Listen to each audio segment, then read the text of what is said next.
Well, I am just doing some general maintenance on these high tunnels. You can watch a lot of videos here on YouTube or Instagram about putting high tunnels up, about building them. Nobody really talks about the general maintenance of the upkeep of these things after you get stuff planted in it, after your season comes to an end. So what we are doing is I am just cleaning these off. I live out in the country, so I live on a very highly, when I mean highly, I say highly traveled gravel road now because of some construction to the lake. And we are getting semis and everything now coming down this road. So we're getting dirt and dust all the time landing on these high tunnels. You can kind of see that brown haze just kind of caked on top of there. And what that is doing is that is depleting the light coming in. It may not be a lot. I mean, I can't scientifically tell you exactly the percentage that it's depleting the light coming through that plastic, but it is depleting that light. I mean, it's common sense. You have something laying on top, it's going to deplete the light source. So you can see that between what I've just washed off with the hose and what's not washed off. Now, I like to do this twice a year. It is the middle of October right now, so this is the perfect time to get this done. We have that cold mornings now. We're getting, our mornings are now dipping into the high 30s, low 40s, and then we are getting the 60-degree days like we are right now, which is great for growing cool crops. The reason why I have my little sock hat on, because it's still a little chilly on my bald head. So still want to have something even though I've got the short sleeves on. I know it doesn't make any sense. It's kind of like those guys that wear sweatshirts and coats with shorts on in the winter. I don't know. It's just one of those things. So maintenance is going to be different for everyone, whether you have a high tunnel or you don't have a high tunnel. In general, it's just garden maintenance. So whether that's picking up old pots that you've got laying around, closing up your compost piles, stacking your wheelbarrows, maybe putting your tools into a shed because you're not going to use them as much now, maybe rolling up some garden hoses or laying them out to make sure they drain because you may or may not already have your first freeze. So we're going to get into all of that. So this is a perfect time to just clean the high tunnels off. So what I like to do is I like to roll the sides down, and then I can get in here and kind of blow jet these wiggle wire channels out because they do get a lot of bugs, a lot of leaves and grass from mowing gets stuck in there. I'm just generally cleaning it off. Roll the sides down, and then just kind of lightly spray with the power of the hose there. Just kind of clean any kind of gunk or debris, bird poop, anything like that that's going to be on these tunnels off. And the whole reason behind this is I've got two folds on this. First reason is because it gets the grit off the high tunnel, gets the poop off the high tunnel.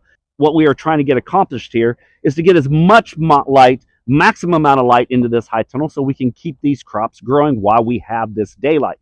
You guys do know when you get to that time of the year where your daylight dips down into that low 9-hour range, high 8-hour range, things tend to just chill out and take a nap.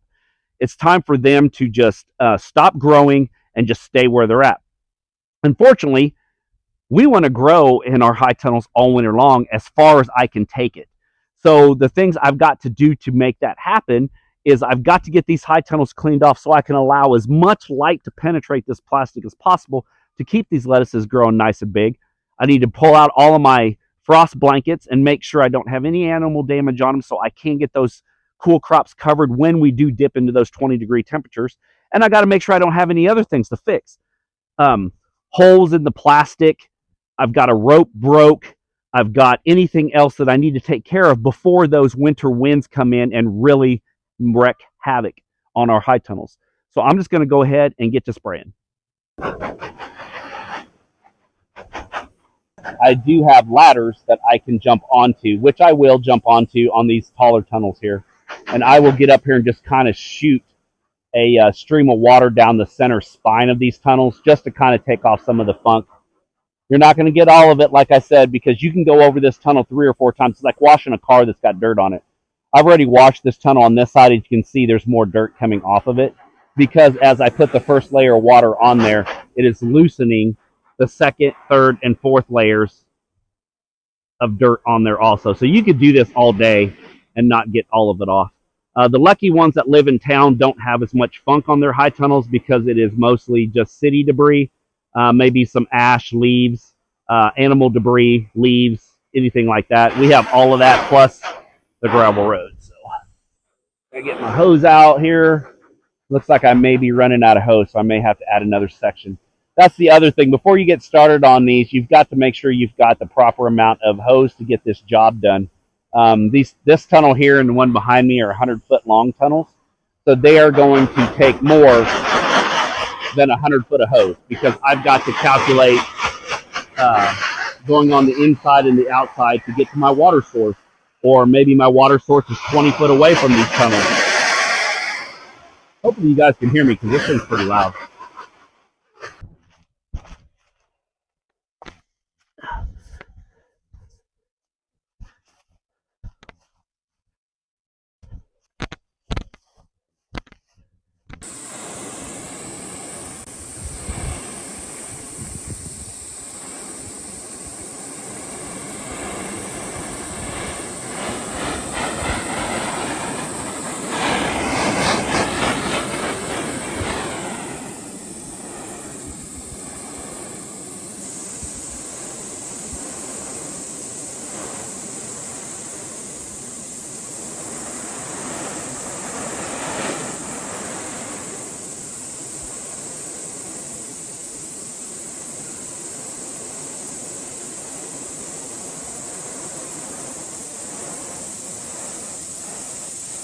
All right, I think you got the idea of what I'm trying to get accomplished here. This may or may not work for everyone, so it depends if you're in a water shortage and you do not have that spare water to use to do something as simple as this. Fortunately, we have enough water around here that I can get stuff like this done.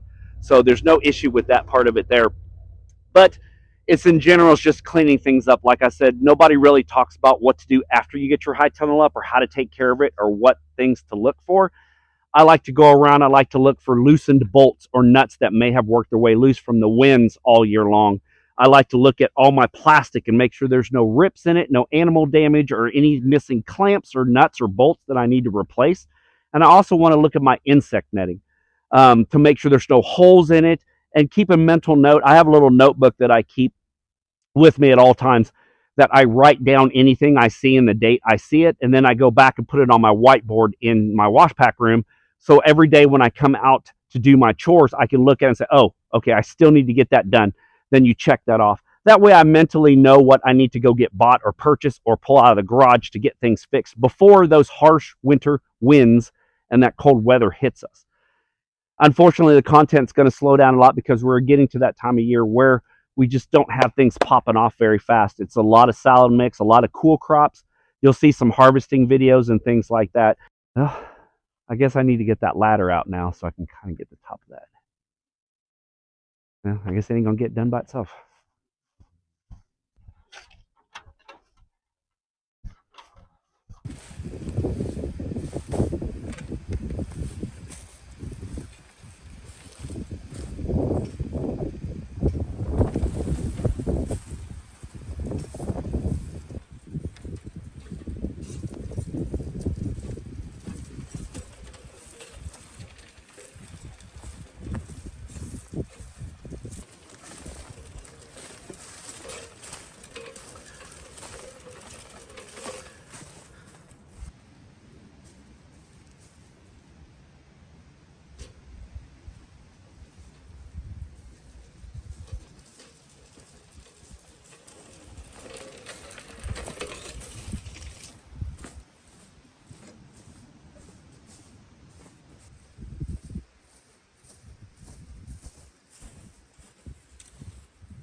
All right, guys. Well, it is the next day. As you can see, weather has changed. Still bluebird can't sky, but sweatshirt and beanie on today. I think it's only in the upper 40s right now, and it's about 2 o'clock in the afternoon. So I figured now is the perfect time to go ahead and talk about winterizing these high tunnels or getting things winterized in your garden beds or outdoor patios. So, of course, you guys know if you are gardening in town and you do just have a deck or a patio with some pots, make sure that you bring those tenderly leaved plants and veggies inside if you can, or put them in a garage or anything like that just to keep the frost off. If you cannot do that, some type of blankets. We use frost blankets here, but if you don't happen to have any, you can use sheets. You could use anything like that. Just kind of do what you can for a makeshift covering, so that way those don't hurt anything. But so what we are going to do to get ready here on the farm is we are just draining all the water lines. Everything that I have in the ground here will take numerous frosts. Now, it will not take numerous hard freezes, but it will take light frost. And I think that's what we're going to end up getting, is a possible light frost. So what we are going to do is, yesterday, we went ahead and washed all these high tunnels off to get what dirt we can off. So today, what we were going to focus on was draining all the water lines. So you did see I did disconnect the water downstairs in the basement of my house. I did open up the line on the outside, and I also did drain the valve that's on that tool shed there, where all my main water lines come in. I've got the water lines open on the ends there, so what that's going to do is gravity's going to pull that down, and then it's going to drain all that water out of there. And then I do have all the digital timers open, so that way it will drain all the water out of there also. That's one thing you want to keep in mind when you use timers like that. They are, a timer, so it is shut closed, so there's pressure above it, and then you've got the valve which is closed, and then it will open up. But what you want to do is you want to go ahead and reset those, so that way it will open those valves, so it will let air all the way through, so it will dry in time before you get the hard freeze. I'm not going to worry too much about it right now, but as the season progresses and it does get colder and colder, that is something you need to keep track of, because if not, you will break those timers. And at $50 to $100 a pop for those timers, you're only going to bust so many of them before you figure out, I just need to do my due diligence and open those valves. But everything looks good, so we're just going to take a walk through the farm. We have not done that in a long time. I think it's been before we did the Call Valley Farm Tour that we actually did a walk on everything, just so you guys can kind of see the progression of how things have changed. A lot of things is growing now. Getting into that time of year where everything cools down, so now everything wants to grow with this nice sunlight. Yeah, you can see this is the newest tunnel. This is the one that we did the video series on. So we're 4 weeks out from that video series, and you can see all of the lettuce transplants are looking great in here. The romaine looks really, really good. I am really happy with how everything looks. The Cherokee, of course, is starting to come into its own. We've got probably another, I would say probably, you could harvest this right now. When we had the farm tour, so that way it just wasn't bare dirt in this tunnel here. I kind of wanted to give it a cool look to it, so people could actually see what can be done in these tunnels. We had a cool little section set up on that other bed that you see that's open right there. It's got Salanova starts in it, but we did have some Cherokee starts in it.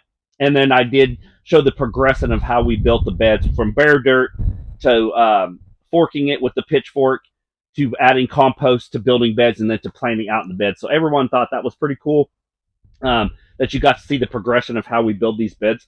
But yeah, so this one looks really good. Like I said, I've got the digital timers and everything set, and I've got all the valves open right now. So this is just going to chill out for the next couple days, because I do think tonight is going to be cold, and then maybe tomorrow we will have a cold night, but I think it picks right back up into the mid 50s. This is that point, middle October, where every once in a while you see something really cold, and then it picks right back up. So I think I'm just doing this out of my due diligence today, and kind of showing you guys what we do here to get ready for this time of year. The small tunnel has kale in it. It's kale. It's going to take a while to grow, so it's pretty small still. But we'll walk into tunnel number 1 here.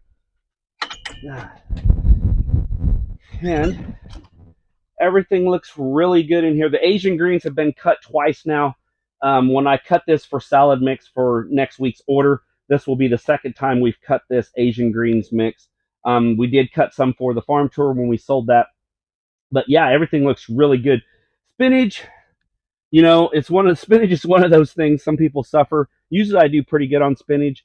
Usually plant it when it's a little bit cooler. I planted this in August, of course, when it was hot, so it was like the germination was not very good. So I went back in and I actually put some spinach down. It's a little thick because I hand seeded it, but you know what it is at that time. But yeah, the leaves are looking really good. Got a little bit of bug damage on it. Not so much. Spinach is space. So it's a good variety. It's my go-to variety that I like to use. And yeah, so we got 2 rows of that going. Of course, we're going to blend that into our salad mixes. So if it doesn't germinate as well, like in some of these smaller areas here, no biggie to me because it's just all going to be put into a mix. Since we are not doing winter markets, it's just selling for commercial customers.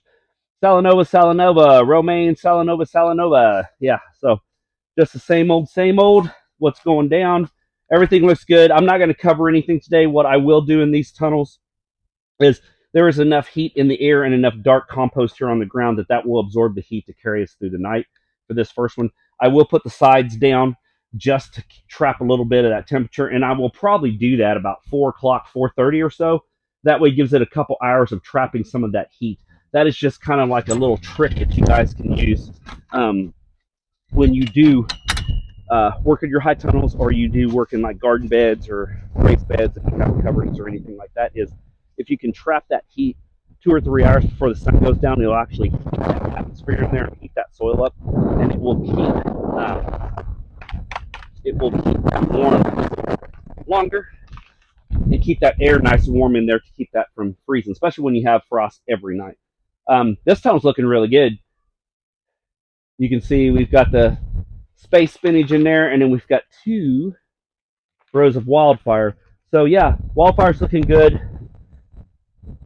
Taking off a little bit slow, but the cool thing is with this, we still have those above 9 hour sunlights. I think we're still at like 10.5 hours right now. So everything's still growing, just slows down a little bit. But this will carry us through most of the winter until we get those really, really hard freezes that nothing here in Kansas is going to grow past that unless I actually heat these tunnels up, which cost effective wise, it's not cost effective to do. So, but yeah, so that's what's going on here.